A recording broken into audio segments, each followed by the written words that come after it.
नमस्कार, मैं हूं आपके साथ कृष्णा चौधरी। रुक करेंगे उत्तर प्रदेश की खबरों की ओर। खबर फिरोजाबाद से है, जहां उत्तर प्रदेश के पूर्व मुख्यमंत्री अखिलेश यादव ने सिरसागंज में सपा विधायक सर्वेश यादव के पिता के निधन पर परिवार को सांत्वना दी और शिकोहाबाद में एक धार्मिक कार्यक्रम में भी शामिल हुए। इस दौरान उन्होंने भाजपा सरकार पर तीखा हमला करते हुए कहा कि बीजेपी ने कभी संविधान और बाबा साहेब का सम्मान नहीं किया। उन्होंने जालौन में एक पत्रकार के साथ हुए बर्ताव को भी उठाया, जिसमें बीजेपी के खिलाफ खबर प्रकाशित करने पर उसे नंगा करके दौड़ाया गया था।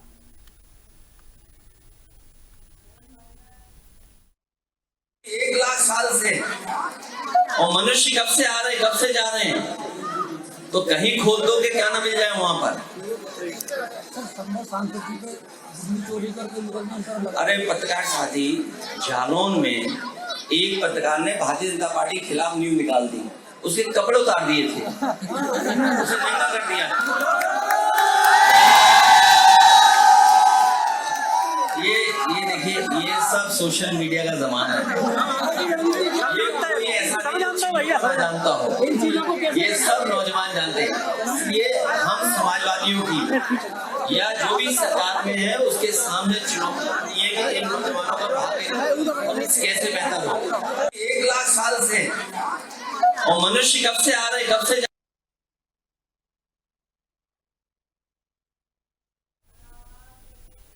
खबर प्रयागराज से है, जहां 2025 के महाकुंभ के लिए पंचदशनाम आवाहन अखाड़े के साधु संतों ने संगम नगरी प्रयागराज में नगर प्रवेश किया। लाठी तलवार लहराते नागा साधु और भभूत लगाए संत ऊंट, थार और बग्घी पर सवार होकर निकले। नैनी मड़ो का आश्रम से 15 किलोमीटर की यात्रा 6 घंटे में पूरी कर संत संगम पहुंचे। रास्ते में सड़कों पर लोगों ने फूल बरसाकर उनका स्वागत किया।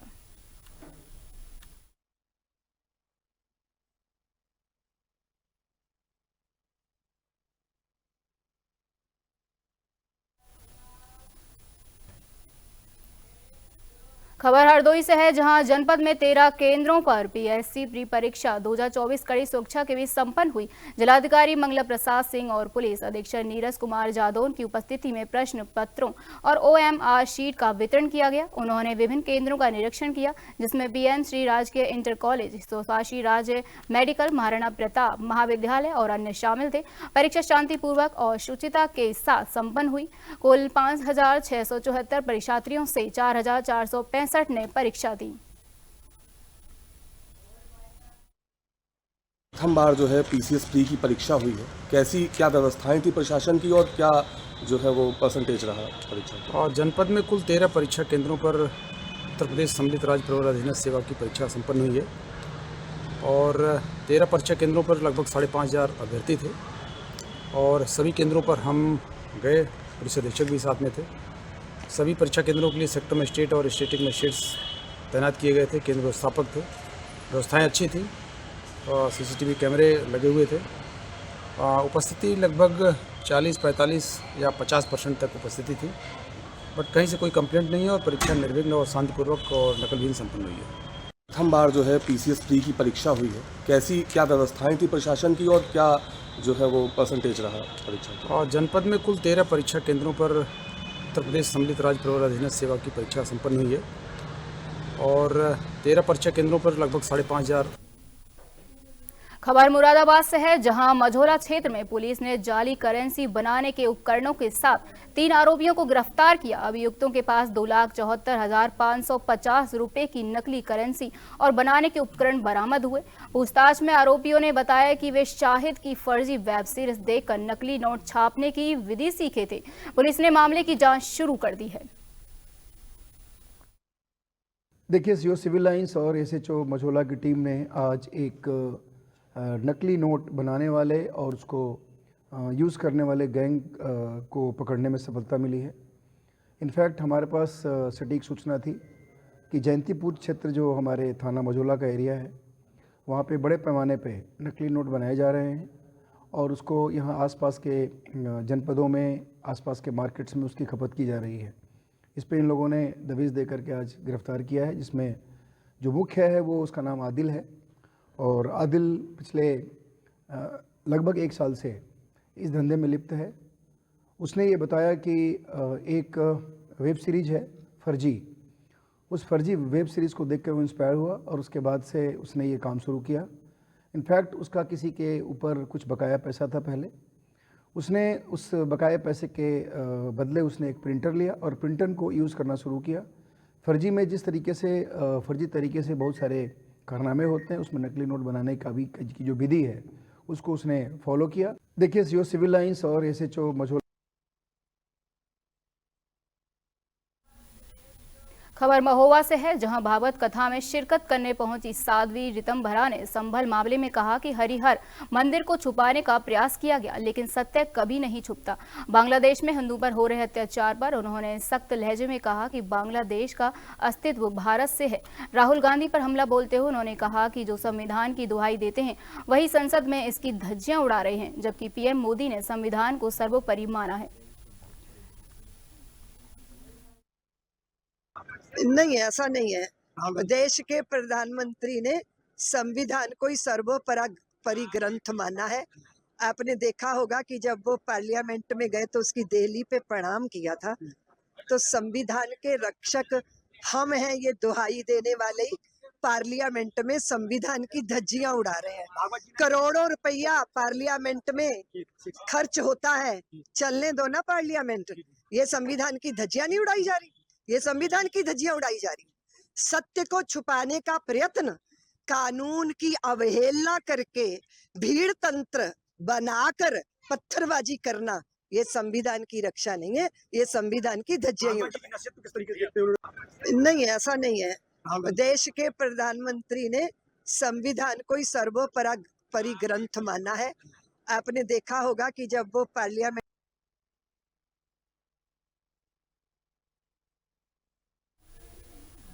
खबर मथुरा से है, जहां 22 दिसंबर 2024 को मथुरा में कांग्रेस पार्टी ने केंद्रीय गृह मंत्री अमित शाह की बाबा साहेब डॉक्टर भीमराव अंबेडकर पर की गई आपत्तिजनक टिप्पणी के खिलाफ प्रेस वार्ता की। जिला कांग्रेस अध्यक्ष चौधरी भगवान सिंह वर्मा और महानगर अध्यक्ष विक्रम वाल्मीकि की अध्यक्षता में यह आयोजन हुआ। कांग्रेस ने 24 दिसंबर को बाबा साहेब की मूर्ति पर माल्यार्पण और पैदल मार्च आयोजित करने की घोषणा की, जिसमें गृह मंत्री अमित शाह की बर्खास्तगी और केंद्र सरकार की बर्खास्तगी की मांग की जाएगी। देखा हुआ संसद में संविधान बदलने के लिए संविधान की धज्जियां उड़ा रहे हैं और जो संविधान निर्माता हैं डॉक्टर भीमराव अम्बेडकर, उनका किस तरह अपमान कर रहे हैं अमित शाह। तो हमने कांग्रेस पार्टी ने ये मांग की थी कि भाई संविधान के निर्माता और संविधान के हिसाब से अगर देश चलेगा, और भारतीय जनता पार्टी ये चाहती है कि संघ के संविधान के अनुसार चले, जिसे कांग्रेस पार्टी और देश की जनता किसी भी रूप में बर्दाश्त नहीं करेगी। इसी को उपलक्ष्य में माननीय राहुल गांधी ने कहा था, चुनाव से पूर्व भी कहा था लोकसभा में, कि भारतीय जनता पार्टी संविधान बदलना चाहती है, लेकिन उनको बहुमत नहीं मिला, इसलिए वो संविधान नहीं बदल पाई। अब संसद में पुनः संविधान बदलने की प्रक्रिया उनकी जारी है भाजपा की, जिससे राहुल गांधी संसद में लोकसभा और राज्यसभा में दोनों विरोध कर रहे हैं। उस विरोध को दबाने के लिए जबरदस्ती कांग्रेसी सांसदों के साथ धक्का मुक्की करी, उनके साथ बदतमीजी करी और उनको संसद में घुसने दिया। देखा हुआ संसद में संविधान बदलने के लिए संविधान की धज्जियां उड़ा रहे हैं और जो संविधान निर्माता हैं डॉक्टर।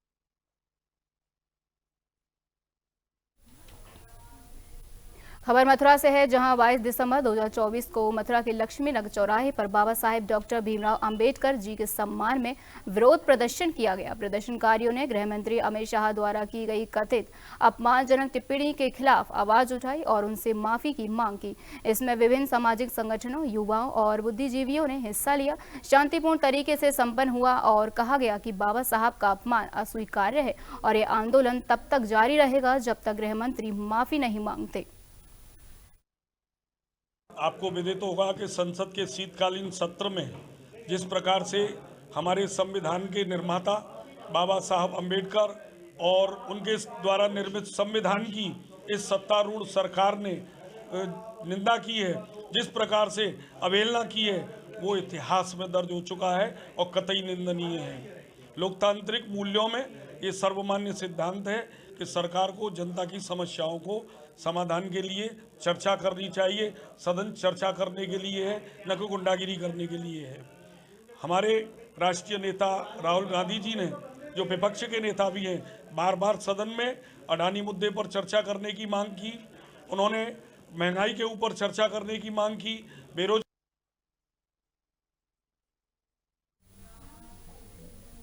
खबर इटावा से है, जहां सिविल लाइन थाना क्षेत्र में मैनपुरी फाटक के पास एक एम्बुलेंस में शॉर्ट सर्किट के कारण आग लग गई।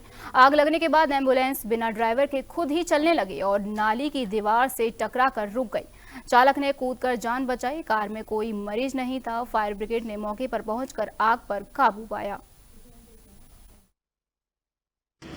सूचना मिली कि मैनपुरी फाटक पर एम्बुलेंस में आग लगी है। तत्काल जो है घटनास्थल पर पहुंचकर देखा और आग पर बुझाना प्रारंभ किया और उस पर काबू पाया। तो कितनी देर आग लगी रही और किस गाड़ी में ये आग दिख रही है? ये टवेरा गाड़ी है एम्बुलेंस, और ये सैफई से कोई डेड बॉडी वगैरह लाई थी, तो बताया जा रहा है कि यहाँ खड़ी हुई थी और वो अपने आप शॉर्ट सर्किट से अपने आप चल के इधर तक आ गई।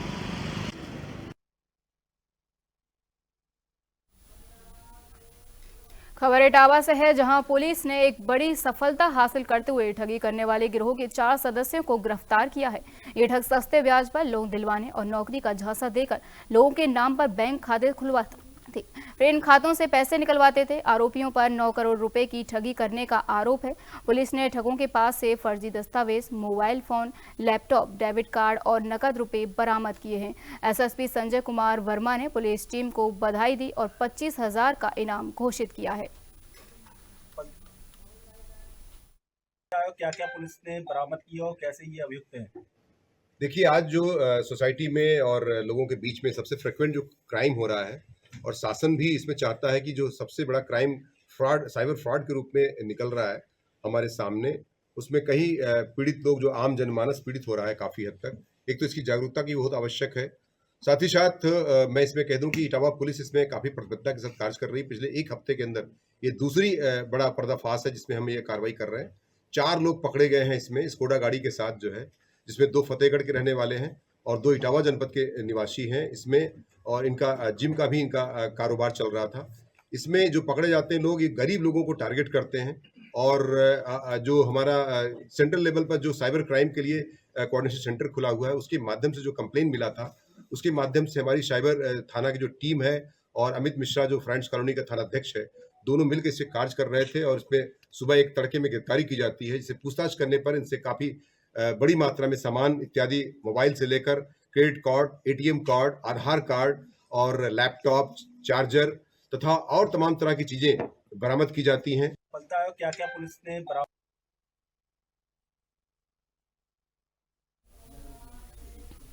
खबर कानपुर से है, जहां लूट, चोरी और पॉकेटमारी करने वाले 3 बदमाशों को पुलिस ने मुठभेड़ में गिरफ्तार किया। थाना सैन पश्चिम पारा क्षेत्र में हुई मुठभेड़ के दौरान घायल अभियुक्त राहुल को अस्पताल भेजा गया। गिरफ्तारी करने वाली टीम को डीसीपी साउथ ने 25,000 रुपए के इनाम की घोषणा की है। थाना सैन पश्चिम पारा क्षेत्र में घटना हुई है, क्या है पूरा मामला बताएंगे? देखिए, आज रात करीब 9:30 से 10 के बीच में क्योंकि कुछ दिन पहले काफी लूट और जेब काटने की घटनाएं साउथ जोन के कई थानों में हुई हैं, जिसके चलते एक व्यापक गश्त का प्लान यहां पर बनाया गया था। गश्त पार्टी यहां पर 10 बजे के करीब यहां स्वर्ण जयंती विहार में गश्त कर रही थी, तो उन्होंने 3 संदिग्ध व्यक्तियों को एक बाइक पर देखा, जिसमें उनसे पूछताछ करने का प्रयास किया गया, तो वो तीनों जंगल की ओर भागने लगे। उसमें से उन लोगों ने पुलिस पार्टी पर फायर कर दिया, जिसमें जवाबी फायरिंग में एक व्यक्ति को गोली लगी है। बाकी 2 लोग जंगल की ओर भाग गए, जिसमें एक व्यापक सर्च ऑपरेशन चला के उन दोनों को भी पकड़ लिया गया है। जो घायल व्यक्ति है उसको इलाज हेतु अस्पताल पहुंचा दिया गया है। थाना सैन पश्चिम पारा क्षेत्र में घटना हुई है, क्या है?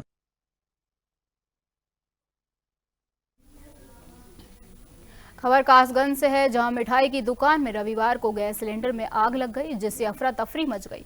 आग लगने के कारण दुकानदार नन्हे हलवाई झुलस गया। गैस रिसाव के कारण आग लगी थी। पुलिस ने मौके पर पहुंचकर आधे घंटे में आग पर काबू पाया। नन्हे हलवाई को प्राथमिक उपचार के बाद छुट्टी दे दी गई। बड़ा हादसा टल गया।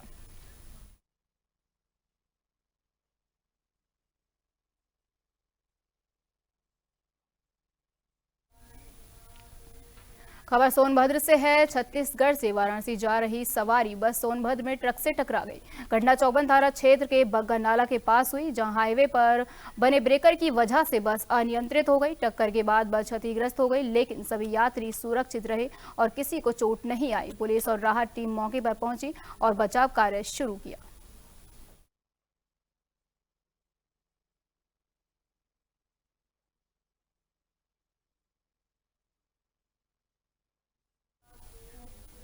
खबर आगरा से है, जहां चोरों ने रात के समय शाहगंज के नरीपुरा स्थित बालाजी ज्वेलर्स में चोरी की घटना को अंजाम दिया। चोरों ने सोने और चांदी के आभूषण चुराए। मौके पर पहुंची पुलिस और फॉरेंसिक टीम ने जांच शुरू की। पुलिस ने अलमारी में रखे आभूषण सुरक्षित पाए और सीसीटीवी कैमरे की जांच कर रही है। चोरी की कुल रकम लाखों में बताई जा रही है।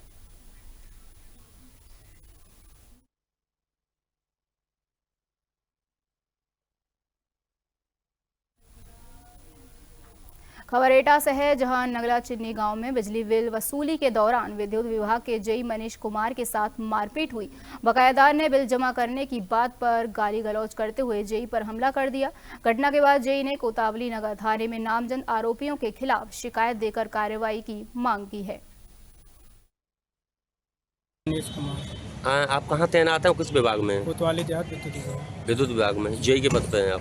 क्या घटना हुई आज आपके साथ? यहाँ पे हम बकाया की वसूली के लिए गए थे। तो उनके ऑफिसर पे गया तो उनसे बोला कि बिल जमा कर, पिछले महीने भी जा चुका हूँ नवंबर में, तो उन्होंने कहा 1-2 दिन में जमा कर देंगे, लेकिन पीछे वो महीना भी बीत गया, इस महीने में भी जमा नहीं हुआ। तो ऊपर से भी प्रेशर है, पिछले 1 साल से इनका बिल जमा नहीं है। तो मैंने उनकी केबल काट दी। केबल काटने के बाद फिर उनके थोड़े समय बाद इनका कोई भतीजा आया रिंकू करके, फिर उन्होंने ही गाली गलौज की, मारपीट करने लगे। यहाँ भी धमकी देने लगे, इस गाँव का दोबारा दिख गया था, पैरों पर चल के नहीं जाओगे, ये सब चीज़ें। आप अकेले थे, टीम के साथ? हमारी टीम के लाइनमैन भी थे साथ। मनीष कुमार।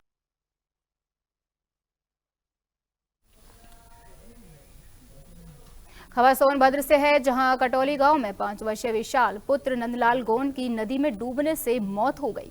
रविवार को परिजनों की गैर मौजूदगी में विशाल नदी किनारे खेलते वक्त चेक डैम के पास फिसलकर गहरे पानी में चला गया। स्थानीय लोगों ने उसे बाहर निकाला, लेकिन तब तक उसकी मौत हो चुकी थी। फिलहाल पुलिस ने शव को पोस्टमार्टम के लिए भेज दिया है।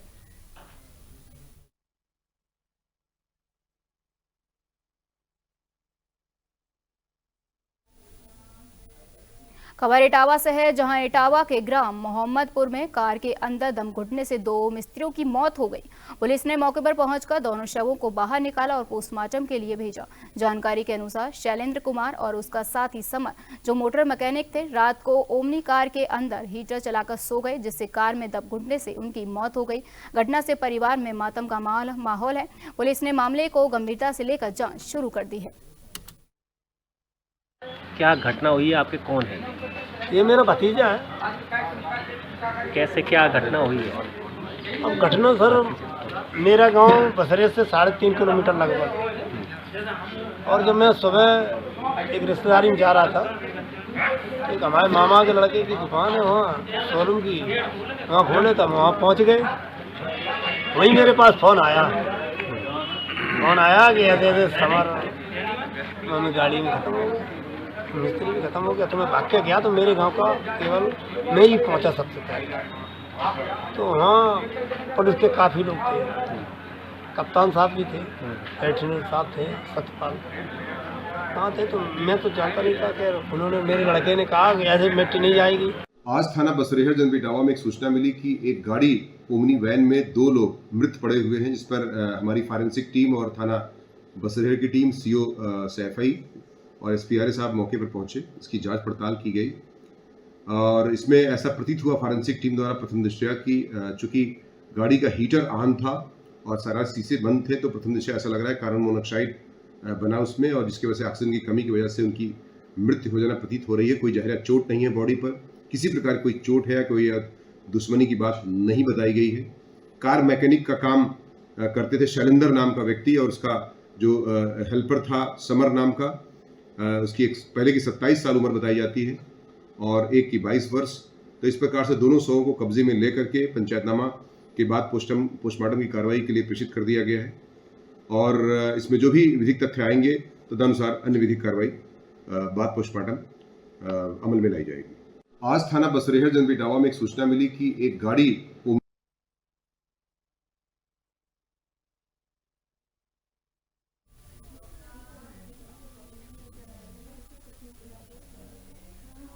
फिलहाल के लिए खबरों में इतना ही। देश और दुनिया की तमाम खबरों के लिए बने रहिए हमारे साथ।